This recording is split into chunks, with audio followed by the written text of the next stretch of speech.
silly problems. There I am. Okay. I couldn't figure out how to add myself to the stage. This is what happens. You go out on holiday break and you forget stuff. Welcome all of you to my Q&A Tuesday. This is the live a time that I answer people's questions. This is my live office hours that I do on Tuesdays, the second Tuesday of every month. We call it Q&A Tuesdays. And so I'm so excited to be here with you all today. We have a brand new look and feel this year. So now it used to be called Ask Small Biz Lady. Now it's called Q&A Tuesdays. And I'm so excited to be here. We are broadcasting live on LinkedIn, Facebook, and YouTube. And I'm so excited to have the opportunity to answer people's questions. This is a brand new year. So we got brand new stuff to talk about, but it's not really brand new because I always believe that the questions and problems that small business owners have are universal and constant, right? So evergreen issues, evergreen solutions. So I had the opportunity, some of you sent in questions early for me. So I'm going to just jump into the questions that I have. If you all have more questions, please, by all means, jump in the chat, ask me a question. I'm here. Now, listen, if you coach with me, I'm expensive, right? I'm $500 an hour. So you want to make sure that this is your time to ask me a question without any money passing between the two of us. So I want you all to jump on. This is Q&A Tuesday. I am Melinda Emerson, the Small Biz Lady. I am so excited to be here and make myself available to all of you. January is a great time to start a new business. So if you've been on the fence thinking about starting a business, listen, I get it, but what you got to do is just build your plan. A lot of you are out here thinking about business because you feel fear about it. And the reason why you feel fear is because you do not have a plan. But I want to encourage you that the world is still waiting on a better mousetrap. The world is still looking for solutions. And they don't really care where the solutions come from as long as they are effective, they are, not ridiculously overpriced, and that you live your brand promise. You do what you say you are going to do. I think too often there's all this get rich quick stuff out here. People think you can do minimal work and get maximum value. There's nothing in life that works like that. It's not just about making money. It's about serving people. It's about changing people's lives. Yes, money is important. It's a tool that we all need to survive and thrive. And I'm a big believer that, sales can fix a lot of ills, right? Revenue can solve a lot of problems, but it doesn't matter if you're not living your brand, if you're not living your purpose. None of this stuff matters. You can pretend out here and put all the pictures on Instagram that your life is great, that you want, but you're not fooling anybody. Mostly you're not fooling yourself, because it's like the Wizard of Oz, right? There's all these images and perceptions that we can put out here about ourselves. But the reality is you have to go to bed with you at night. You have to be able to rest your mind because you live in your truth. And it's okay to ask for help. I think sometimes we as entrepreneurs feel like we have to solve all the problems ourselves. We have to hide ourselves in our offices and come up with all the answers. No, real leaders ask for help. Real leaders share with their team what's going on so that people know what is happening. And I am just so grateful that I have had the opportunity for the last nearly 25 years to be in business, to live my truth, to serve my customers, and to really be an expert for all of you. I am a self taught small business expert. I learned everything, how they say it, OJT, I learned how to be an entrepreneur on the job. And I got to tell you, that's the most expensive way in the world to be an entrepreneur. But by God's grace, I have not just survived, but thrived. And I'm grateful to have an opportunity to be here for all of you and support you. So, what I want to do now is to jump into some of the questions that people sent in before this Q&A, and so that I can hopefully help you put yourself on the right path for business success this year. So let's start with the first question I got. The first question is, how do I expand into new markets or demographics without losing our core identity or customer base? Well, my first question to that is, have you saturated the core customer that you work with now? Like, I think sometimes people dilute their resources and their marketing efforts going after new markets when they haven't dominated the market that they're in. You want to make sure that you have really, really done everything you could. You've got, multiple revenue streams in the core market that you're in before you expand. Now, if you are going to expand, it goes back to the fundamentals. You got to look at the market, you got to look at the competitors, and you have to figure out what your unique value proposition is going to be to this new customer base. The thing about it is, the worst thing you can do is just be a copycat of your competitors. That nobody's interested in that. So you've got to figure out, is there an unmet need? Is there a gap in the market that you can jump in and fill? That is how you build out a new market. But it's just like building out your business the first time, right? You got to do your market research. You got to find out what they're paying for that product or service now. You got to figure out who the top competitors are and what they're doing right, because success leaves clues.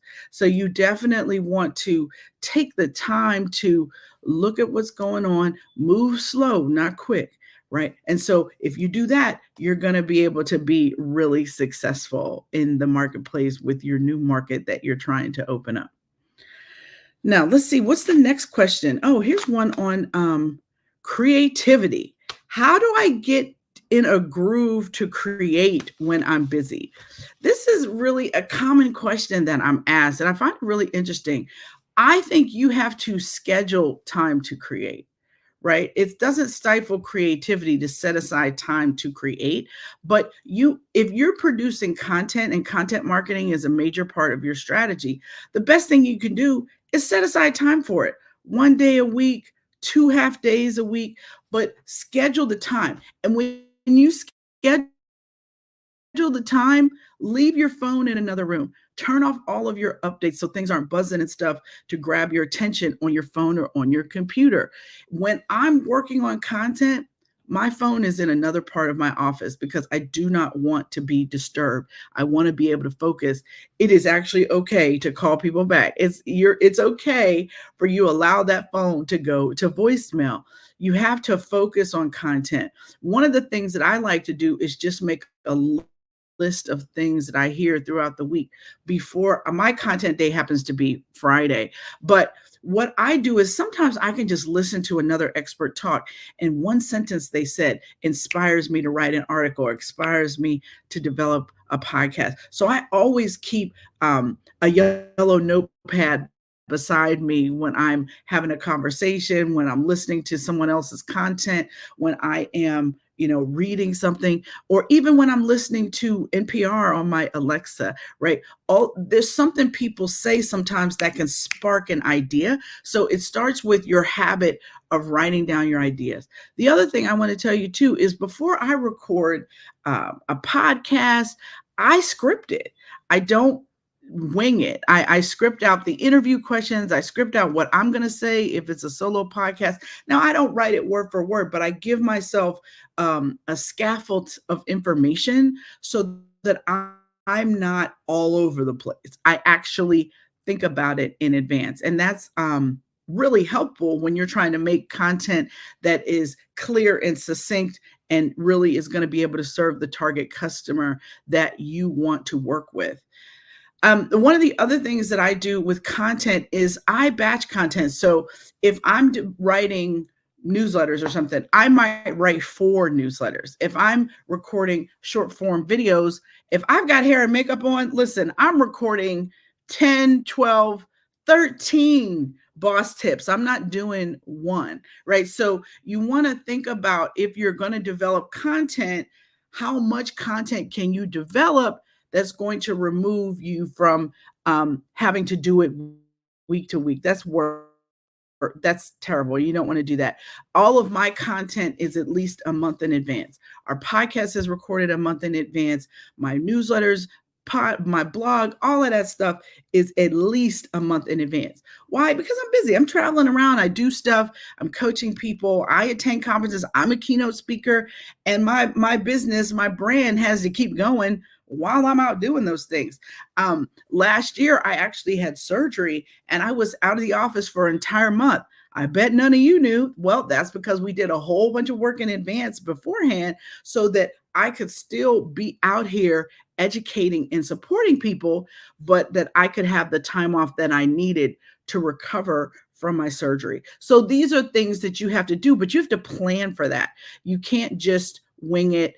If you're going to do videos, if you're going to edit things, just prepare so that you can maximize your time to focus. And if you can only focus for an hour, that's okay. If you can only focus for 2 hours, I personally like to have people focus on half day chunks or whole day chunks, 3 to 4 hours, just banging out content. Because when you're in content mode, you should be able to keep going until you ain't got nothing left, right? So I want you to be able to schedule your time to create like you schedule a doctor's appointment, and you're going to be so much more effective with that. Now let's talk about operational efficiency. I got a good question about that. How can I streamline operations to handle increased demand without compromising quality? Oh, well, this one is actually a lot easier than you think. Number one, you want to document your processes for how you do things. If you document it, you can train to it. And you want to make sure that you take the time to really train people how you do things, how you fold the shirt, put it in the box, close the tissue paper, put a sticker on the outside. And do you throw 3 pieces of candy in the box too? How do you do it? If you don't document it, you're never going to be able to train to it. So I remember when I ran my very first business, my first iteration of Quintessence Group was actually as a video production company, because in my career, I was actually a television news producer. And I remember when I first started my business, I convinced myself that nobody could write a script or produce a set better than me. And so for years, I just had to go on every shoot. I had to write every script. And I remember when I finally stopped doing that. And guess what? The production came out beautiful without me having anything to do with it. And that was when I finally realized, okay, Melinda, you need to be spending your time on your more valued activity. And it is not writing scripts and supervising video shoots anymore. And so you have to get to that point in your business. You have to hire trained professionals and show them how you do it, show them your way, and then let them go do it, because you need to be out closing the next sale. So the only thing I can tell you is the more you train, the better your people execute, the more they understand what your expectation is. And when you do that, people will execute the way you taught them. But you can't teach them once. You can't throw them the keys and say, good luck, right? None of those things work. So you want to make sure that you are building something that can be replicated. And the only way you can do that is if you document your processes and systems. I'm also a big fan of hiring young people in your business and training them. Show them how to do it, right? Sometimes a young person who comes in as a co-op student or intern, they could be the best people in your business. So just think about how you can document your processes and systems. Maybe you start with an outline. Go into Chat GPT and say, develop a step-by-step plan to do X, and then take that, put it in a Google Doc, and then tweak it to actually what you want to do. But you need to start developing an SOP, some standard operating procedures and documented processes so that you can train people and so that people will know your expectation, how you like it done. If you don't train them, then you can't get upset when they don't deliver the way you want to. All right, now let's look at another question. What are some of the best ways to network with other small businesses in 2024? Well, let me tell you, one of the best ways to network is to join an industry association. Every industry has an association, whether it's HVAC, salespeople, people that sell promotional products. There is a trade association for speakers, for window washers. Listen, join your industry association. Start networking with other people in your industry. That is one way to network, but also too, just attend events. There is no city that doesn't have a chamber or an African American chamber or a NABO chapter. Look for events where like-minded entrepreneurs attend. You can always check Eventbrite. They always have events that are going on around the country and in your city. So you can always check on Eventbrite, but you have to put yourself out there. If there's a holiday party, if there is a networking event, if there is a fundraiser, buy a ticket and go, and be ready to network though. Don't go out to a networking event without either your digital business card or your physical ones. I'm old school. I still take physical business cards from people and I carry them, but you also want to make sure that you're ready with your pitch. When someone says, "What do you do?" you need to have a great answer that is short and succinct that invites another question. So here's one that I want to give you. I call it my XYZ method of pitching yourself. So you do X for Y and you deliver Z results. So I'll just give you mine. Hi, I'm Melinda Emerson, the Small Biz Lady. I'm known as America's #1 small business expert. I work with women business owners to help them either start or grow. I've worked with hundreds of thousands of entrepreneurs to help them live their dreams as entrepreneurs, and I would love to help you. Right? That's it. That's all you have to do. Now, if you don't have big time credentials to throw out there because you're just getting started, that's okay. You can always use the credentials from the job you just left, right? If you worked with Fortune 500 brands at your employer, you can throw that out there as your credential. So I want you to think about how you're going to pitch yourself when you go to a networking event. The other thing I want to say about networking is don't show up late to a networking event. You want to be on time because really well-run networking events are an hour, 90 minutes tops. If there's an opportunity for you to stand up and introduce yourself, you better be ready. If they ask for volunteers to get up and introduce yourself, your hand needs to go up first, right? The squeaky wheel gets the oil. You need to be in a position to pitch.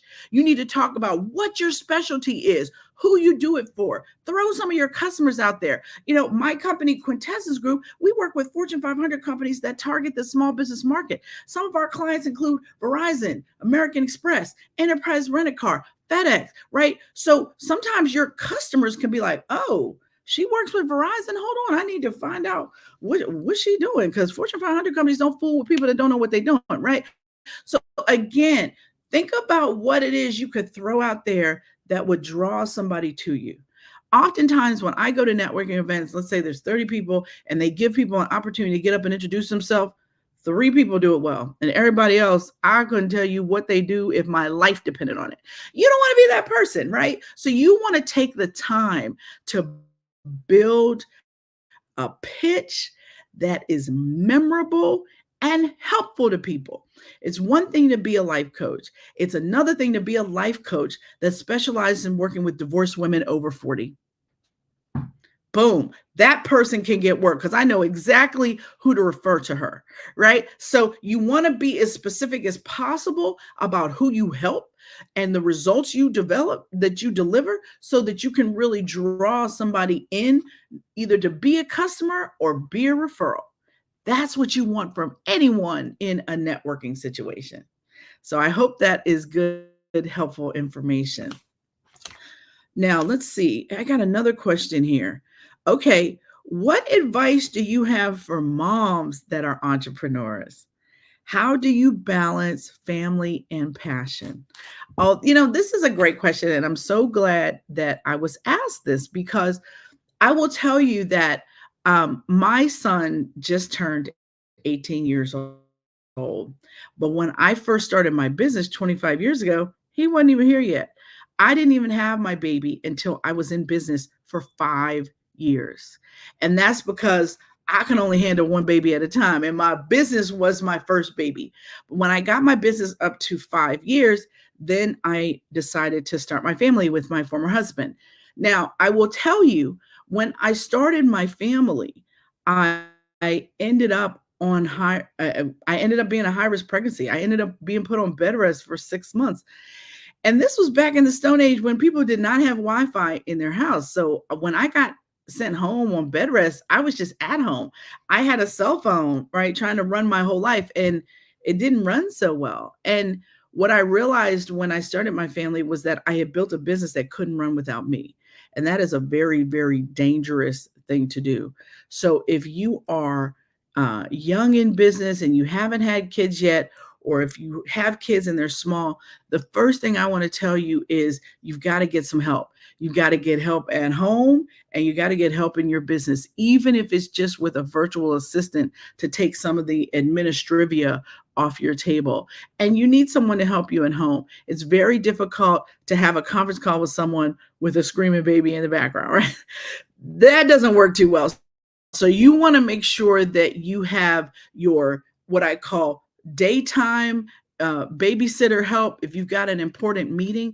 And you also want to have nighttime help because there's lots of networking events that take place at night. And when you're in the early years of your business, you got to be at all of them. So I would line up the help that you need so that you don't feel so overwhelmed. Hopefully, you have a partner or husband who is married, who has a full-time income. So that person can help, keep the bills paid. And sometimes that person will be willing to babysit, but don't count on that because that's your baby. So you got to take care of that baby. So you want to make sure that you line up the help you need so that you don't get so stressed out in your business. You also want to make sure that, when my son was small, he had some special needs. And when he was 2 years old, he needed 3 speech therapists and special instructors a week to come to the house to work with him. Well, if I had worked for someone, I never would have been able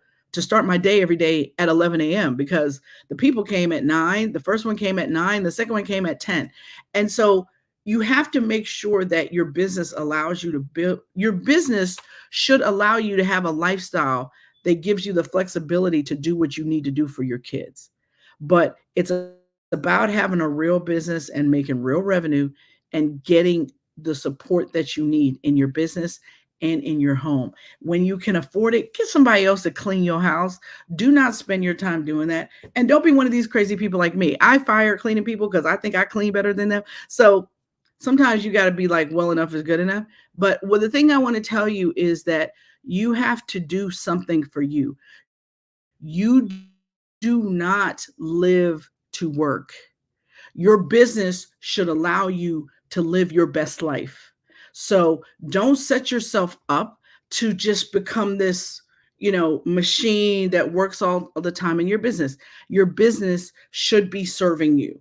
Now, in the early years, yeah, you got to put that time in, you got to put that work in till you build your brand, till you get some reputation, till you get some longer term contracts. But it's hard. But you can't negate dinner with your family. You can't negate date night with your sweetie, right? You got to do those things too because you may end up super successful and alone. And I know plenty of women business owners who are in that situation. So that's not what I want for you. Now, I'm divorced, but I am divorced by choice. And I do have a loving, wonderful partner in my life. But what I will tell you is, I went a whole lot of years without that But I wasn't worried about it because what I knew was when it was time for someone to step in me and my son's life, the man would show up, and he did. And so, what I will tell you is you've got to make sure that you have the right partner before you even start a business, because an unsupportive partner can kill a business faster than a bad marketing plan, right? You're going to hear no so much in the street. You can't come home to a bunch of drama and stress. So you want to make sure that your partner is bought in.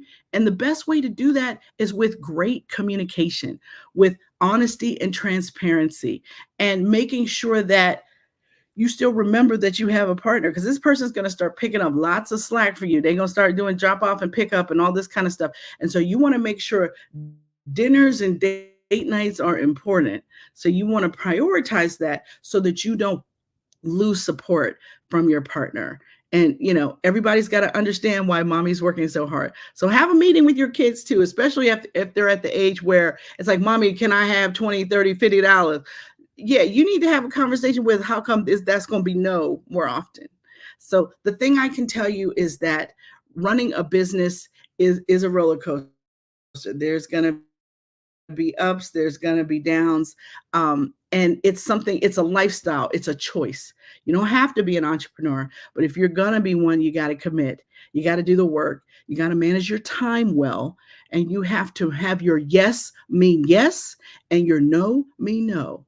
You have to develop a brand and you have to live your brand. You want to always keep your brand promise. Mine is that my mission is to end small business failure.